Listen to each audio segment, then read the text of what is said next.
Hello guys, this is Inside Talk. Welcome back to our channel. UCC ये word आजकल बहुत चर्चा में है। आपने कहीं ना कहीं इस वर्ड को ज़रूर ही सुना होगा।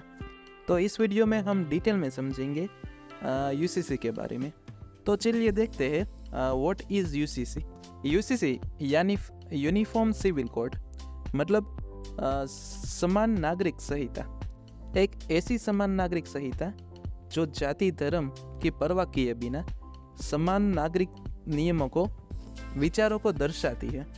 यूसीसी सभी धर्मों के रीति रिवाजों पर आधारित पर्सनल लॉज को सभी नागरिकों एक नज़र से देखने वाला एक सामान्य कानून से बदलने का आग्रह करती है। हमारे देश में दो मेन टाइप के कानून हैं। सबसे पहला है क्रिमिनल लॉज और दूसरा है सिविल लॉज। क्रिमिनल लॉज जो सभी के लिए समान होते हैं और जो सिविल लॉज है वो अलग अलग धर्मों, जातियों और समुदाय के लोगों के लिए अलग अलग पर्सनल लॉज के रूप में एग्जिस्ट करती है।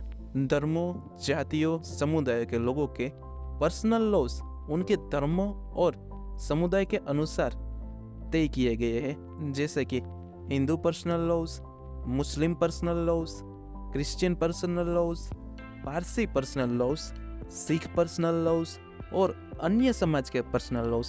यूसीसी इन्हीं सब पर्सनल लॉज को ख़त्म करके सभी इंडियन पब्लिक के लिए एक समान कानून की व्यवस्था करते हैं।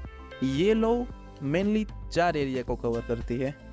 पहला है मैरिज, सेकेंडली डिवोर्स, तीसरा है मेंटेनेंस और चौथा है सक्सेशन। भारत के संविधान का आर्टिकल 44 जो आज भी ऐसे का वैसा ही रह गया है।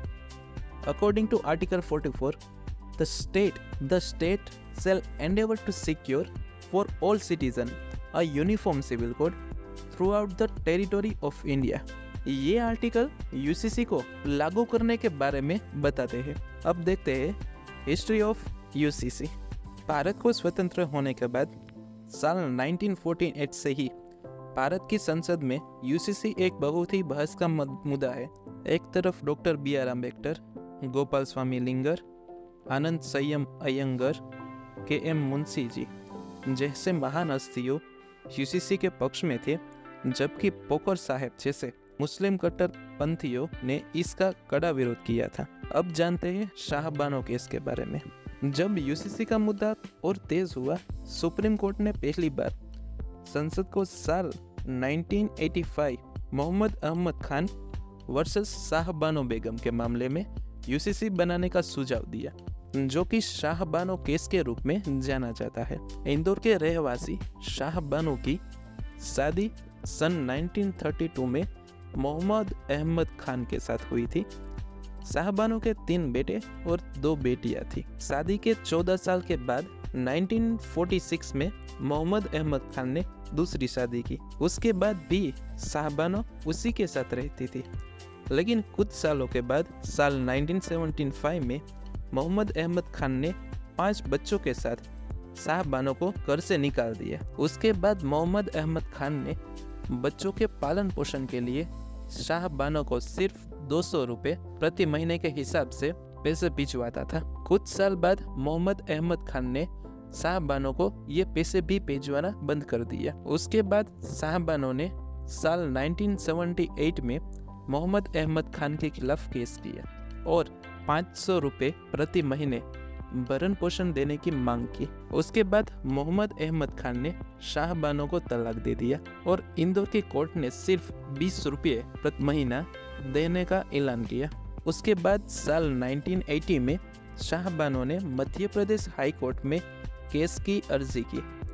मध्य प्रदेश हाई कोर्ट ने शाहबानो को सिर्फ 179 रुपये और 20 पैसे देने को कहा, लेकिन इससे भी शाहबानो संतुष्ट नहीं थी और सुप्रीम कोर्ट में अर्जी की।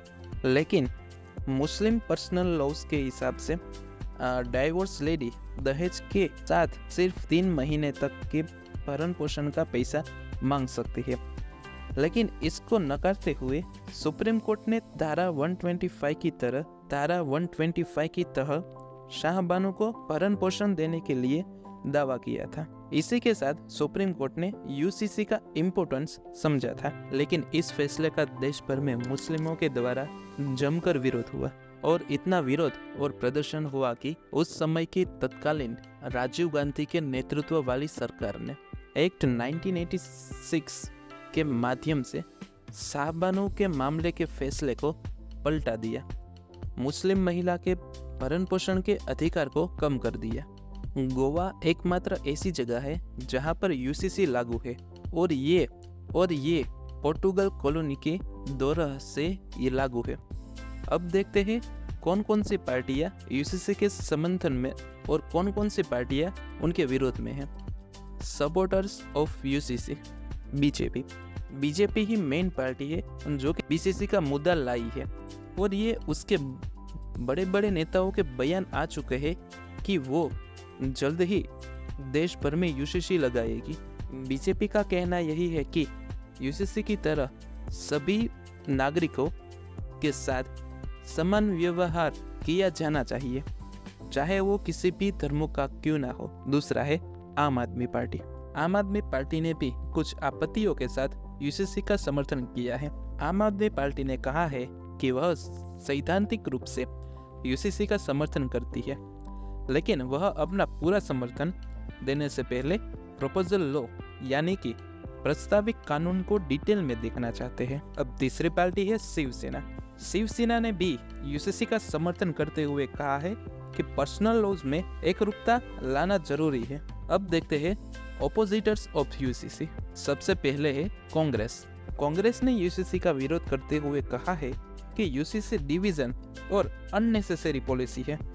जब भी यूसीसी लागू करने की बात आती है तब सबसे ज्यादा मुस्लिम कट्टरपंथियों द्वारा इसका विरोध किया जाता रहा है, लेकिन ये कानून सबसे ज्यादा मुस्लिम महिलाओं के लिए ही फायदेमंद है। जैसे कि यूसीसी आने के बाद सभी की शादी एक उम्र तक करवा दी जाएगी, चाहे वो फिर किसी भी धर्मों के क्यों ना हो। यूसीसी के बाद मुस्लिम महिलाएं भी बच्चों को अडॉप्ट कर पाएंगी। यूसीसी के बाद मुस्लिम मेल भी बाकी दूसरे रिलीजन के मर्द की तरह सिर्फ एक ही शादी कर सकेगी।